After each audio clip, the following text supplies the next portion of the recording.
After my dad's funeral, when everyone was talking about who gets what from his money and stocks, my brother-in-law, who's married to my sister Kelly, suddenly said that all of it, including $5 million, should go to Kelly, the oldest sibling. My sister and brother-in-law were happy, but the lawyer told them they couldn't just decide that. My name's John Watson. I'm 42, work in sales, and have a wife and 2 kids. My dad owned a big part of a company, and even though he was old, he still worked. My sister Kelly, who's older than me, has always been a bit of a problem for our parents with her bad behavior. My sister, who's now in her middle years, still doesn't have a steady job and just lives her life however she wants. I've never really liked her, so I've always kept my distance. Then, when she turned 50, out of the blue, she brings home this guy and says, "I'm getting married." The guy, Chris Adams, is younger and good-looking, but he's pretty lazy and not very pleasant. My sister starts asking Dad for money for the wedding like it's no big deal. She blows through the cash real quick and then has the nerve to ask for more, which really upsets Dad. She figures she'll inherit everything eventually, so why not? I just watch her with a cold stare. Less than a year after she gets married, Dad has a heart attack while playing golf and passes away a few days later. It hits me hard, and I feel really sad. The sudden news of Dad's passing shocked all his friends, and our phones wouldn't stop ringing with condolences. But I couldn't just sit there and cry. I took charge, helping my stunned mom with all the arrangements for the funeral. As usual, my sister was nowhere to be found, off doing her own thing. After the funeral, utterly exhausted, Mom and I finally got a chance to catch our breath. But the very next day, a lawyer showed up at our door to talk about Dad's will. Mom and I already knew what was in it, but my sister and her husband barged in, clueless about the whole thing, and dropped a bombshell. All of Dad's stocks and the $5 million inheritance will go to my wife, the oldest daughter. So, hands off. Mom and I were speechless at their audacity. "We did it, Kelly. Now we're set for life," cheered my brother-in-law, fist pumping with joy. The lawyer, clearly surprised, spoke up, "Hold on a minute." As my sister glared, the lawyer gave them a stern look and said, "Kelly, you're not entitled to any inheritance." My sister and her husband were stunned, protesting, "That can't be right. Kelly's the oldest daughter, she should get everything." It was clear my brother-in-law had been banking on that inheritance, assuming my sister would get it all. Their expressions shifted as the lawyer spoke softly. "Did you not know? Kelly is not Mr. Watson's biological child." Suddenly, my sister's face paled, her eyes darting to our mother. "Mom?" Our mother wore a complex expression. While I had always known my sister was a half-sibling, it seemed she had been kept in the dark. She began shaking our mother, almost frantic. "Mom, what does this mean?" "Kelly, you're from my previous marriage," our mother muttered, shaken by my sister's grip. My sister, who had often teased me about being the favorite child, now wore a stunned expression. But if she was legally adopted, she should still have inheritance rights. My brother-in-law interjected, his voice rising. "Isn't that so, Kelly?" "Yes, that's what I thought," my sister replied. But our mother shook her head. There had been no legal adoption. Both my sister and brother-in-law seemed incredulous. "That can't be. I'm the oldest daughter. Even Dad said so." My sister's anger turned towards me. "I won't let you take everything," she snapped, to which I responded, irritated by her entitlement. "After all the support Dad gave you, you still say that. Be quiet." "I'm his rightful heir." My sister and brother-in-law protested. But what's wrong with a father supporting his daughter? I sighed, feeling the weight of the situation. While it's normal for parents to support their children, my sister had been using my father's money to settle debts and deal with various troubles. Mrs. Watson, John, who had been silent until now, suggested, "Why don't we let Kelly see the will too?" "The will?" "I have no idea about that." My sister panicked, although it was her own fault for not paying attention. Dad wanted us all to discuss the will's contents when he made it. But my sister brushed it off and went out to play instead. When I pointed this out, my brother-in-law gave her a fierce glare. What were you thinking? This was important. Faced with the question of what to do next, they agreed to hear it. The lawyer then revealed Dad's will, stating clearly that the inheritance was for me and my mother. It also explained why Dad didn't adopt my sister. Initially, he intended to, but he grew disappointed with her behavior towards me, her half-brother, and her reckless spending as she got older. So, I actually have no inheritance rights. Realizing this, my sister was stunned. Damn it! What now? Suddenly, my brother-in-law raised his voice, accusing, "You lied to me. You said you had money." His demeanor turned aggressive, leaving my mother and sister shocked. But I wasn't surprised. My brother-in-law had often shown his greed. Perhaps he even married my sister for her money. "Kelly, don't come back until you've got some money," he commanded. "Wait, Chris? What do you mean? I thought I was going to be wealthy. What a letdown." Roughly pushing past my sister, my brother-in-law stormed out of the room. Left behind, my sister glared at us, her face red with anger, and cried out to our flustered mother, "Mom, why didn't you have me adopted? It's not fair that only you get the inheritance. I should have gotten something too. But you didn't handle it right. This is awful, Mom," she sobbed, making a scene. I was taken aback by her outburst, but the lawyer seemed unfazed, perhaps accustomed to such drama. "Why does he get everything?" "Because I'm Dad's son," I responded, and my sister's eyes filled with anger as she lunged at me, shouting, "You! It would have been better if you were never born." I thought to myself that even if I hadn't existed, Dad would likely have made the same decision given my sister's character. Before I could say anything, the lawyer calmly intervened. "Kelly, if you continue like this, it will involve the police," making my sister flinch, possibly recalling her past shoplifting incidents. "Kelly," our mother called out, tears in her eyes. 6 months had passed, and the inheritance proceedings went smoothly without any hiccups. Though my sister and brother-in-law grumbled for a bit, the lawyer's efficient management left them with no room to meddle. My mother gave my sister some money, but I refrained from commenting on it. What bothered me most was their sudden disappearance with the funds, displaying their blatant gold-digging behavior, which left a sour taste in the mouths of our relatives who were aware of the situation. One day, I took my mother, wife, and daughter out for a meal.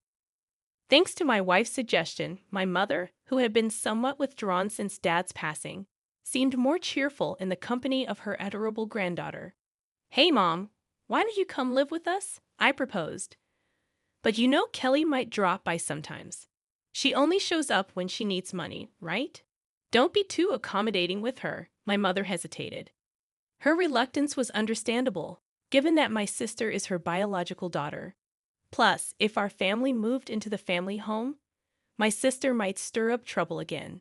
Respecting her concerns, I simply asked her to think it over as I drove towards the family home to drop her off. As we pulled up, we noticed lights on in the supposedly empty house. It wasn't the time for the helper to be there, so maybe my sister had returned. With that in mind, I parked the car in the garage.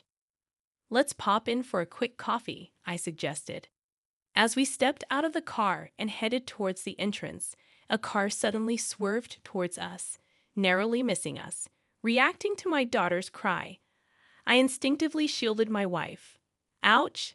Thankfully, the car only grazed me, but I was thrown into a nearby flower bed, taking a hard knock. The car came to a halt after hitting the garage entrance. "Are you all right, honey?" My wife and daughter rushed over to help me up, while my mother stood trembling at the entrance, understandably shaken. Panic ensued. I was rushed to the hospital by ambulance and had to stay overnight. Later, I learned that the driver was Chris Adams, my brother-in-law. He claimed to the police that he mistook the accelerator for the brake, but I doubted his explanation. When my mother and sister visited me in the hospital, my sister looked at me coldly and remarked, "You're surprisingly resilient, aren't you?" I couldn't help but think that if I had been seriously injured, my mother would have inherited everything. "Too bad for you," I said with a smirk. My sister visibly tensed. "You were counting on it, weren't you?" I noticed her discomfort as she looked away. Well, Mom told me she plans to waive her inheritance from me, so causing such an accident was pointless. My sister seemed taken aback by this revelation. It appeared incomprehensible to her that someone would refuse what they could inherit. I have a wife and kids, so Mom asked me to pass it on to them. That's what parents do. But, my sister stuttered. I even made a will early on, following Dad's example. I continued, leaving my sister speechless. So unfortunately, my share won't be going to Mom anymore. My sister trembled and shook as she stared at me. Can't you at least give me some? There's $5 million, right? When I firmly refused, my sister's face contorted into a furious expression as she grabbed my collar. Give me half. I'm your sister. I regarded her with pity as she continued to scream in an unsettling tone, perhaps driven to madness by the prospect of the inheritance. Don't you realize that your greediness would disappoint, Dad? My sister's face flushed with anger as she reached for my throat. Kelly, what are you doing? My mother returned, her voice raised, as nurses arrived to escort my sister out.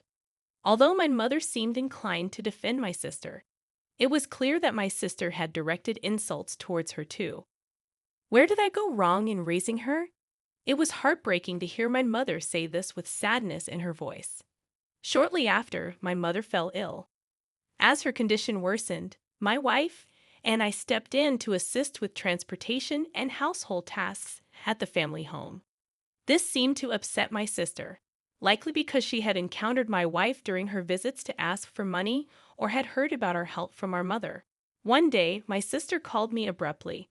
From now on, we'll take care of Mom. You two don't need to come, she declared. What's this all about? I tried to reason with her, but my sister didn't listen and hung up, claiming it was already decided. I confirmed with my wife, who had received the same message and been dismissed. Concerned about my sister's lack of experience in caregiving or household duties, I quickly reached out to my mother. Surprisingly, my brother-in-law had some caregiving experience. At that point, my mother was still quite independent, so it seemed manageable for the time being. I felt a bit relieved. However, within a month, my mother was rushed to the hospital by ambulance due to a medication dosage error. She appeared alarmingly frail when we arrived. The doctor was puzzled. My mother had never made such a mistake before. While my wife stayed with her, I went back to the family home, which was in disarray. The fridge was empty, despite my mother's love for cooking, and it seemed the hired help had been canceled without discussion. I felt ashamed for even considering trusting my sister and was furious. A significant amount of money had been withdrawn from my mother's bank account, even though her bank card and PIN were secured in the safe. Thankfully, the account containing the inheritance was untouched in a safe deposit box. But most of the funds allocated for living expenses were gone. I gathered essential items for my mother's hospital stay, along with her bank card, and returned to explain the situation to her. Did Kelly? My mother seemed unaware of the bank card situation. However, when I inquired about the medication error, she looked somber and confessed that it was prepared by my brother-in-law. Mom, perhaps it's best not to allow my sister into the house anymore, I suggested. John, I promised to take care of you, but the house is in such disarray, and you've lost so much weight. Have you been eating properly? My mother's words weighed heavily on me. Mom, you should come live with us. I'll build a home where we can all be together, I proposed, causing my mother to break down in tears. However, her health continued to deteriorate, despite the doctor's efforts. Perhaps the incident with my sister had weakened her heart. She never recovered and eventually passed away, almost as if following my father. Upon returning to the family home to make funeral arrangements, I discovered that all the valuables had vanished. It appeared my sister and brother-in-law had taken them in their desperate pursuit of money.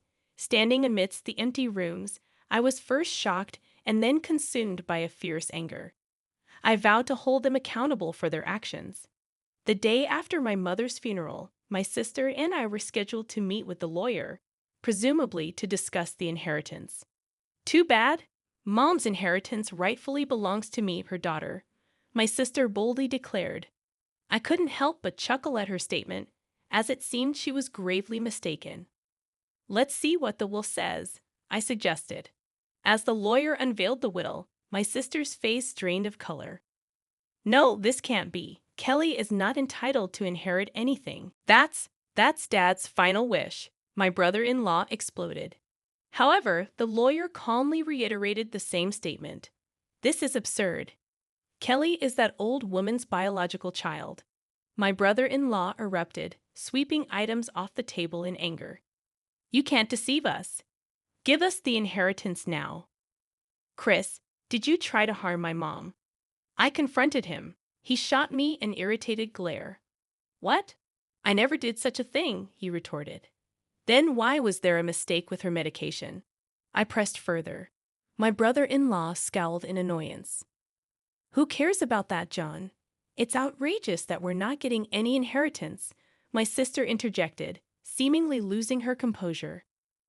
What have you done? I asked her, stunned. It seemed she hadn't rushed over after hearing about our mother's passing, but had been banking on the inheritance to cover her expenses. Tell me this isn't true. I'm getting nothing. My sister demanded of the lawyer. Well, the lawyer began, carefully explaining the legal distribution of the inheritance. However, after deducting the amount my sister had withdrawn and the items she had sold, there was almost nothing left. She scratched her head in frustration. This outcome was reached after consulting with the lawyer in advance, I interjected. That can't be. It can't be this little. My sister muttered to herself, clearly dissatisfied. Having relied on our parents without ever experiencing the hardships of work, she seemed out of touch with reality. I couldn't contain my contempt for her. Mom thought you'd take care of her, but you just took her money and abandoned her, you ungrateful person. I couldn't hold back my anger. Taking care of someone costs money, you know? What are you talking about? My sister shot back. Then show me the detailed expenses you used for Mom's living costs. I'll cover the necessary expenses, I challenged her, extending my hand. My sister's face paled, and her lips trembled. I don't have that. Without receipts, it won't be recognized, the lawyer emphasized, leaving my sister speechless. Facing her, my brother-in-law attempted to sway me with a pleading tone. John, your sister really needs help. Can't you lend her a hand, even just a little? I declined firmly, feeling my frustration growing, and it seemed my brother-in-law was reaching his limit too. If everything had gone as planned, Kelly would have had the entire inheritance by now, he muttered. What do you mean by that time? I questioned, but before I could delve deeper, my brother-in-law let slip a revealing comment. Because of this guy, nothing ever goes smoothly. I was supposed to get a new car, but all I got was barely enough for repairs. My sister desperately tried to interject, but it was too late. That's a serious accusation. It sounds like fraud, the lawyer remarked, holding a recorder and smiling at the couple. What? That's illegal. I clearly stated at the outset that this meeting would be recorded, and you both agreed to it. My brother-in-law paled upon realizing his mistake. Turning to him, I declared, Chris, I'll be pressing charges for that accident. Don't be absurd. There's no evidence. You've just provided the evidence yourself. My sister burst into tears and shook my brother-in-law in frustration. You fool, it's all your fault. What are we going to do now? Eventually, my brother-in-law faced criminal charges. His previous offenses also came to light, leading to his detention by the police. My sister, implicated as an accomplice, received a lesser sentence. However, unable to afford her rent, she sought help from relatives but was rejected by everyone. As for me, I continued to work diligently without relying on any inheritance, finding solace in the dividends from stocks as a small pleasure.